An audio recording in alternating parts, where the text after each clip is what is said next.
আপনারা জানেন যে আমরা 22শে জানুয়ারি থেকে শুরু করে গণসংযোগ গতকালকে আনুষ্ঠানিকভাবে সমাপ্ত করেছি।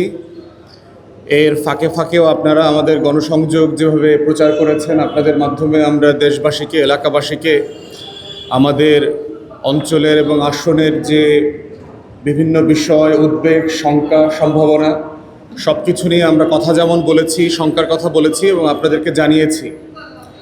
স্থানীয় প্রশাসনের সাথেও আমাদের টাইম টু টাইম যোগাযোগ হয়েছে। আইনশৃঙ্খলা বাহিনীর বিভিন্ন ফোর্স এবং এজেন্সি, তাদের সবার সাথে আমাদের যোগাযোগ হচ্ছে এবং যেই কনসার্নগুলো আমাদের এসছে আমরা সময় মতো চেষ্টা করেছি তাদেরকে আপডেট করে জানানোর জন্য। তো আজকে আপনাদের গণসংযোগ শেষ হয়ে যাওয়ার কারণে যেটা হয়েছে যে 48 ঘন্টা আগে পরশুদিনের নির্বাচনের বরিশাল 3 আসনে বাবুগঞ্জ মুলাদিতে সর্বশেষ বাস্তবতাটা আপনাদের সাথে তুলে ধরা এবং সারা দেশবাসীর যেহেতু এখানে যথেষ্ট আগ্রহ আছে সেগুলো শেয়ার করবার জন্য আপনাদেরকে আজকে আমন্ত্রণ জানানো হয়েছে। প্রথম কথা হচ্ছে যে গণসংযোগে আমার মতো এত প্রান্তিক গণসংযোগ এই আসনে অন্য কোনো প্রার্থী শুধু এই নির্বাচনে না, এর আগের কোনো নির্বাচনে করেছেন বলে আমার জানা নাই। এলাকাবাসী যেটা বলেছে আর কি। আমি যেভাবে প্রত্যেক দিন মাইলের পর মাইল, ঘন্টার পর ঘন্টা হেঁটেছি অত্যন্ত প্রান্তিক অঞ্চলে, অটোতে, ভ্যানে, রিক্সায়, মোটরসাইকেলে করে গিয়েছি, সেই ধরনের প্রান্তিক গণসংযোগ এখানে খুব কম হয়েছে, ভেরি রেয়ারলি। বরং এই নির্বাচনে এসে আমি নতুন কিছু কথা শুনেছি আর কি, যেটা এর আগে জানতাম না। একটা বিখ্যাত কথা হচ্ছে এই আসনের ব্যাপারে, যেটা বলা হয় যে কাঁঠাল পাতা ছিললে এবং ছিটালে ছাগলের নাকি অভাব হয় না। এবং এইটা আমার বুঝতে অনেক সময় লেগেছে যে আগে নির্বাচনগুলোতে বিভিন্ন প্রার্থী বৈধ অবৈধ দিনের রাতের ভোটে এত কোটি টাকা খরচ করেছেন যে তারা নাগরিকদেরকে, এলাকার ভোটারদেরকে ছাগলের মতো ট্রিট করেছেন। তারা তাদেরকে মনে করতেন যে এরা হলো ছাগল এবং এদেরকে শুধু কাঁঠাল পাতা দিলেই, মানে জাল টাকার নোট দিলেই তাদের ভোটটা কেনাবেচা হয়। তো সেই লেভেলের একটা অসম্মানজনক ভোট রাজনীতি, নির্বাচনের ক্যাম্পেইন আমরা এর আগে দেখেছি এবং এই শব্দগুলোর সাথে আমরা এবার পরিচিত হয়েছি। এত দুর্গম চরাঞ্চল নদী পাড়ি দিয়ে আমরা গিয়েছি, সেখানে কথা বলেছি। লোকজন আমাদের হাত পাও ধরে টিপে দেখেছে যে একজন এমপি প্রার্থী দেখতে কেমন হয়, সে আসলে আমাদের মতোই মানুষ কিনা, সে কি হাত দিয়ে হাঁটে না পা দিয়ে খায়, সে আসলে কীরকম একটা মানুষ। তো সেই রকম জায়গাতে আমরা গণসংযোগ করেছি। গণসংযোগ থেকে গত পুরো সময় জুড়ে আমাদের কয়েকটা বিষয় আমাদের কাছে বারবার উঠে এসেছে। একটা হচ্ছে যে প্রতারণার ইতিহাস। আমাদেরকে বারবার আমাদের ভোটাররা মনে করিয়ে দিয়েছে যে আপনি এরপরে আবার আসবেন তো আগামী 5 বছর, এরপরে আপনাকে আবার দেখতে পাবো তো, এরপরেও কি আপনি এসে আমাদের সুখ দুঃখের কথা শুনবেন, আমাদের কথা মনে থাকবে? তাহলে গত 55 বছর ধরে এদেশের জনপ্রতিনিধিরা কি পরিমাণ মিথ্যাচার করেছে, কি পরিমাণ প্রতারণা করেছে আমার ভোটারদের সাথে, আমার এলাকাবাসীর সাথে, এই কথাগুলো, এই হতাশার স্টেটমেন্টগুলো হচ্ছে তার ব্ল্যাটেন্ট এক্সাম্পল। দ্বিতীয় যেটা বারবার উঠে এসছে আমাদের সব জায়গাতে, সেটা হচ্ছে যে আপনার ভয়, শঙ্কা, ভোট কেন্দ্রে যেতে পারবো কিনা, আমাদেরকে মিথ্যা মামলা দিয়ে হয়রানি করা হবে কিনা, আপনি নির্বাচনে হেরে গেলে আপনি আমাদের ভুলে যাবেন কিনা, তখন বাড়িতে থাকতে পারবো কিনা, আমাদেরকে মারধর করবে কিনা, আমাদের জমি জমা ব্যবসা দখল হয়ে যাবে কিনা। এই যে ভয়, শঙ্কা, এইটা প্রতিনিয়ত আমরা শুনেছি এবং আজকে পর্যন্ত শুনেছি। আজকে আপনার মুলাদিতে একটা ইউনিয়নে একটা দলের কিছু গুন্ডা পান্ডারা বাড়িতে গিয়ে গিয়ে ভোট কেন্দ্রে না যাওয়ার জন্য বলছে এবং বলেছে ভোট কেন্দ্রে গেলে ওই মার্কায় শুধু ভোট দিতে হবে, অন্য কোনো মার্কায় ভোট দেওয়ার চিন্তা করলে ভোট কেন্দ্রে যাবার দরকার নাই। এবং আমরা অনেক কেন্দ্রে পোলিং এজেন্ট দিতে পারছি না এখন, এত ভয় পাচ্ছে তারা, রামদা দেখিয়ে, অস্ত্র দেখিয়ে ভয় দেখানো হচ্ছে। আমি ইতিমধ্যে রিটার্নিং অফিসার, জেলার যিনি ডিসি আছেন, আইনশৃঙ্খলা বাহিনীর বিভিন্ন এজেন্সিকে আমি জানিয়েছি এবং আমরা আশা করছি যে এই ঘটনার ইমিডিয়েটলি তারা স্টেপ নেবেন। যারা ডিস্টার্ব করছেন তাদের নাম, ঠিকানা, বাড়ি, বাবার নাম, মোবাইল নম্বর সহ আমরা প্রোভাইড করেছি বিভিন্ন এজেন্সিকে এবং আমরা আশা করব তারা অবিলম্বে এগুলোর বিচারের ব্যবস্থা করবেন, দ্রুত ব্যবস্থা করবেন, যেখানে গ্রেফতার করা প্রয়োজন সেখানে গ্রেফতার করবেন, এলাকাবাসীকে স্বস্তির মধ্যে রাখবেন। 3টা ইউনিয়নে আমরা সর্বোচ্চ ভোট ডাকাতি এবং সহিংসতার আশঙ্কা করছি, এবং 3টাই হচ্ছে মুলাদীতে, আপনার সফিপুর, বাটামারা এবং নাজিরপুর।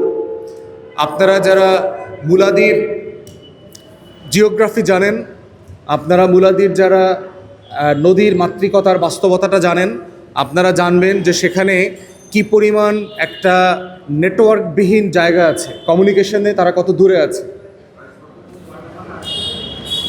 আপনার তারা নদী হওয়ার কারণে দেখা গেছে একটা ইউনিয়ন 3 টুকরা হয়ে আছে, 3 নদীর 3 পাড়ে, এবং অনেক জায়গা আছে আপনি নৌকা ছাড়া অথবা মোটরসাইকেল, রিক্সা ছাড়া সেখানে যাতায়াত করতে পারবেন না।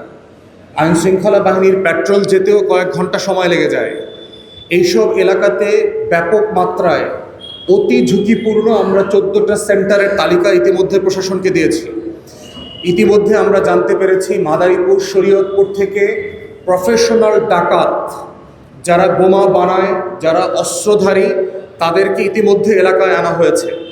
5 কোটি টাকার মতো জাল নোট ইতিমধ্যে আসনে প্রবেশ করেছে, যেই টাকার লেনদেন এখন বিভিন্ন জায়গায় চলছে।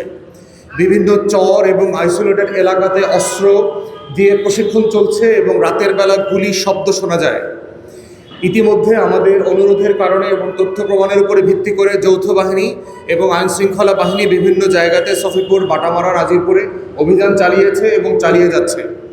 আমরা প্রশাসনকে আহ্বান করছি, এখনও সময় আছে, আজকে এবং কালকের ভিতরে আপনারা আরও ব্যাপক মাত্রায় অভিযান করেন, ভোটারদেরকে আশ্বস্ত করেন যেন তারা নিরাপদে উৎসবমুখর পরিবেশে ভোট কেন্দ্রে আসতে পারে এবং নিরাপদে বাড়িতে চলে যেতে পারে। প্রিজাইডিং অফিসারদের ভিতরে কারো কারো নাম আমাদের কাছে আসছে যারা ইতিমধ্যে দলীয় আনুগত্যের প্রমাণ দিয়েছেন। তাদের অনেকের নামে বিভিন্ন শোক বার্তার পোস্ট, ফেসবুক পোস্ট, ব্যানার, বিভিন্ন স্কুলের হেড টিচার, তাদের এভিডেন্স আমাদের হাতে এসছে, আমরা প্রশাসনকে জানিয়েছি। এই ধরনের লোকদেরকে প্রিজাইডিং অফিসার করা অথবা গত আমলে যারা সুবিধাভোগী ছিল বিভিন্ন সময়ে, এই ধরনের লোকদেরকে প্রিজাইডিং অফিসার করা অত্যন্ত অন্যায্য কাজ হয়েছে। আমরা প্রশাসনকে জানিয়েছি তাদেরকে অবিলম্বে সরিয়ে দিয়ে ন্যায়নিষ্ঠ নীতিবান মানুষদেরকে আপনারা প্রিজাইডিং অফিসারের দায়িত্ব দেবেন, এবং প্রিজাইডিং অফিসার থেকে শুরু করে প্রজাতন্ত্রের কর্মচারী যারা আছেন স্থানীয় প্রশাসন এবং বাহিনীগুলোতে সবাইকে বলছি 24-এর আন্দোলন থেকে দয়া করে শিক্ষা নেবেন। পুলিশের আইজি, ডিবি, এসবি অনেক বড় বড় কর্মকর্তারা, বড় বড় সেনা কর্মকর্তারা, প্রধান নির্বাচন কমিশনার থেকে শুরু করে সাবেক এসপি, ডিসি, থানার ওসিরা কিন্তু জেলের মধ্যে আছেন। অতএব প্রজাতন্ত্রের কর্মচারীরা কোনোভাবে অন্যায্য বেআইনি কোনো কাজ করে নির্বাচন ভণ্ডুল করবার চেষ্টা করবেন না। কোনো ইলেকশন ইঞ্জিনিয়ারিংয়ের চেষ্টা যদি করেন অথবা কোনো দলকে যদি ইলেকশন ইঞ্জিনিয়ারিং করা, ভোট কেন্দ্র দখল করা, ব্যালট স্প্রেডিং করার যদি সুযোগ করে দেন, এইটা আখেরে আপনাদের কারো জন্য ভালো ফল বয়ে নিয়ে আসবে না। আমরা আমাদের সর্বোচ্চ আইন শৃঙ্খলা বাহিনীকে অনুরোধ করব যে তারা যেন তাদের সর্বোচ্চ পদক্ষেপ নেয়, আর প্রত্যেক কেন্দ্রে আমাদেরও রাজনৈতিক দল এবং ঐক্যবদ্ধ বাংলাদেশের জোটের নেতাকর্মীরা নিয়মনীতি মেনে সেখানে থাকবে এবং সকল অন্যায্য কাজকে আইনশৃঙ্খলা বাহিনীর সহযোগিতায় থামিয়ে দেওয়ার জন্য চেষ্টা করবে। আমরা শক্তভাবে বলছি যে কোনো 24, 18, 14 মার্কা নির্বাচন হতে দেওয়া হবে না পরশুদিন। যেই রাজনৈতিক দলের যত বড় নেতা, যত বড় গুন্ডা আপনারা হন না কেন, আমাদের বক্তব্য খুব পরিষ্কার। এলাকাবাসী স্বাধীনভাবে, ভীতিহীন পরিবেশে, ন্যায্যভাবে যার যেখানে মনে চায় সেখানে ভোট দেবে। ইভেন আমার দলের কোনো নেতাকর্মীর ব্যাপারেও যদি ওই অভিযোগ আসে, প্রশাসনকে বলবো ডিসাইসিভ অ্যাকশন নেবেন, কার্যকর দ্রুত অ্যাকশন নেবেন। আইনের প্রশ্নে, অপরাধের প্রশ্নে, ভালো নির্বাচনের প্রশ্নে কাউকে কোনো ছাড় দেওয়া হবে না। আমরাও দেব না, আপনারাও দিবেন না। আমার দলের নেতাকর্মী হলেও দেবেন না, অন্য দলের নেতাকর্মী হলেও দেবেন না। এটা রাষ্ট্র হিসাবে আমাদের জন্য খুব লজ্জার যে 55 বছর পরে এসে একটা ভালো নির্বাচন করবার জন্য ডাকাত সর্দার ভাড়া করতে হয়। এটা বাংলাদেশের জন্য একটা লজ্জার ব্যাপার যে 55 বছর পরে এখনো অস্ত্রধারী, গুন্ডা, চাঁদাবাজ, লাঠিয়াল, চাল টাকার ছড়াছড়ি করে নির্বাচনের আগে কাঁঠাল পাতা ছড়াইতে হয়, কারণ আমার ভোটারদেরকে তারা মানুষ মনে করে না, তারা ছাগল মনে করে। এইটা আমার রাষ্ট্র হিসাবে আমাদের জন্য খুবই লজ্জার যে আজকে সাংবাদিক ভাইরা যে ধরনের রিপোর্ট করছেন, সতর্ক করছেন, সেগুলোর উপর ভিত্তি করে প্রশাসন অ্যাকশন নিচ্ছে না। বাট আমরা দেখতে পাচ্ছি মাঠ পর্যায়ে প্রশাসন, আইনশৃঙ্খলা বাহিনীর অধিকাংশ ভাই, সিপাহী, জওয়ান, পুলিশ সদস্যরা আছেন, স্থানীয় প্রশাসন অত্যন্ত আন্তরিক, তারা অ্যাকশন নিতে চান, কিন্তু উপর থেকে কোনো এক জায়গায় মনে হয় সুইচটা টিপে ধরে রাখা হয়েছে, অ্যাকশন নিতে দেওয়া হচ্ছে না। তারা তথ্য জানেন, তারা জানেন কার বাড়িতে মাদকের টাকা আছে, কার বাড়িতে অস্ত্র আছে, গোলাবারুদ আছে, গুলি আছে, কার বাড়িতে ইয়াবা মজুদ করা আছে, লক্ষ লক্ষ পিস ইয়াবা লেনদেন করে নির্বাচনের টাকা উঠানো হবে। এগুলো আমরা জানি, এলাকাবাসী জানে, কিন্তু পুলিশ জানে না, প্রশাসন জানে না, ডিসি সাহেব জানেন না। ওনাদেরকে বলবার পরে ওনারা অ্যাকশন নিচ্ছেন না। আমরা একটা বাজারের কথা বলেছি, একজন রাজনৈতিক নেতার কোমর থেকে অস্ত্র পড়ে গেছে বাজারে হুমকি দেওয়ার সময়, তাকে এখনও গ্রেফতার করা হয়নি। আমরা আইনশৃঙ্খলা বাহিনীকে তথ্য দিয়েছি, তার নাম ঠিকানা বলে দিয়েছি, তাকে এখনও গ্রেফতার করা হয়নি। তাহলে এই ধরনের অস্ত্রবাজ লোকদেরকে এলাকায় রেখে তাকে চলতে ফিরতে দিয়ে স্বাধীনভাবে দিন শেষে ভোটারদের স্বাধীনতাকে ক্ষুণ্ণ করা হচ্ছে। অতএব রিটার্নিং অফিসার, স্থানীয় প্রশাসন, আইনশৃঙ্খলা বাহিনী, প্রধান নির্বাচন কমিশনার থেকে বলছি, নির্বাচন কমিশনে যারা দায়িত্ব পালন করছেন সবাইকে বলছি, আপনাদেরকে পক্ষ ঠিক করতে হবে। আপনারা কি ভোটারদের পক্ষে থাকবেন, না গুন্ডা, পান্ডা, মাস্তান, চাঁদাবাজদের পক্ষে থাকবেন? আপনাদের অপশন খুব পরিষ্কার। এই অপশনের বাইরে কোনো কিছু করলে 2024-এর পরিণতি ভোগ করতে হবে। খুব পরিষ্কার করে হুঁশিয়ার করে বলছি, প্রজাতন্ত্রের কর্মচারীরা আইনের বাইরে গিয়ে কিছু করবেন না। নির্বাচনে আমরা হারলেও আপনাদেরকে ছেড়ে দেব না, মনে রাখবেন।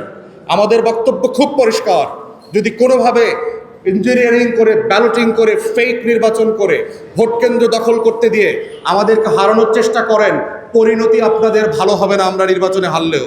কারণ দেশের মানুষ একটা ভালো নির্বাচন চায়, এইটা তাদের অধিকার, এইটা সংবিধান দিয়েছে, এইটা 24-এর গণ আন্দোলন তাদেরকে দিয়েছে। অতএব সেটা থেকে আমরা কাউকে বঞ্চিত করতে দিতে পারবো না। অতএব সেই জায়গায় আজকের এই কনফারেন্স থেকে আমরা নির্বাচন কমিশনকে আহ্বান করছি, আপনাদের প্রত্যেক স্তরে প্রশাসনকে আহ্বান করছি এবং আইনশৃঙ্খলা বাহিনীর, প্রজাতন্ত্রের কর্মচারীদেরকে আহ্বান করছি, আপনারা ন্যায্যভাবে ভীতিহীন পরিবেশ তৈরি করবেন, ভোটাররা যেন নিরাপদে ভোট কেন্দ্রে যেতে পারে এবং ফিরে আসতে পারে। যারা ভয়ভীতি দেখাচ্ছে তাদের নাম তালিকা সব কিছু আপনাদের কাছে আছে। আপনারা অ্যাকশন নেবেন ইমিডিয়েটলি, যেন ভোটের সেই পরিবেশ তৈরি হয়। এবং আমরা বোধ করছি এখনও সময় ফুরিয়ে যায় নাই, এখনও সুযোগ আছে আমাদের সেই অবস্থা ফিরায় নিয়ে আসার জন্য। যেই এলাকাগুলো বেশি দুর্গম, ইতিমধ্যে আমরা বলেছি যে বিজিবি এবং সেনাদের যৌথ বাহিনীর একটা ক্যাম্প করে ফেলা দরকার। প্রশাসন আমাদেরকে আশ্বস্ত করেছে যে তারা আজকের মধ্যে ক্যাম্পগুলো সেট আপ করে ফেলবে, সফিপুরে, বাটামারা, নাজিরপুর থেকে শুরু করে যে প্রত্যন্ত অঞ্চলগুলো আছে। এর বাহিরে নির্বাচন কমিশনের দায়িত্ব ছিল, তারা ঘোষণা দিয়েছিল যে আপনার প্রত্যেকটা সেন্টারে তারা সিসিটিভি সেট করবে। কিন্তু আমি নিজে গত 2-3 দিনে যতগুলো সেন্টারে গিয়েছি, কোনো সেন্টারে আমি কোনো সিসিটিভি ক্যামেরা দেখতে পাই নাই। অতএব সেইটা আমাদের জন্য খুবই দুঃখজনক যে এই ডেডলাইনটা কেন মিট করতে তারা পারে নাই। তো সেই জায়গাতে আমরা আহ্বান করছি নির্বাচন কমিশনকে এবং স্থানীয় প্রশাসনকে, আপনারা অবিলম্বে যেখানে যেখানে এই গ্যাপগুলো আছে সেই গ্যাপগুলো পূরণের চেষ্টা করবেন এবং যেখানে যেখানে নিরাপত্তা দেওয়ার, স্পিড আপ করার এবং নিরাপত্তার সংখ্যা বাড়ানো দরকার সেখানে সংখ্যা বাড়াবেন। এবং আমরা বোধ করছি এখনও সময়টা ফুরিয়ে যায় নাই। আমাদেরকে যেখানে ভয়ের পরিবেশ তৈরি করা হচ্ছে সেখানে ভয়ের পরিবেশ থেকে ভোটারদের জন্য ভীতিহীন পরিবেশ তৈরি করবেন।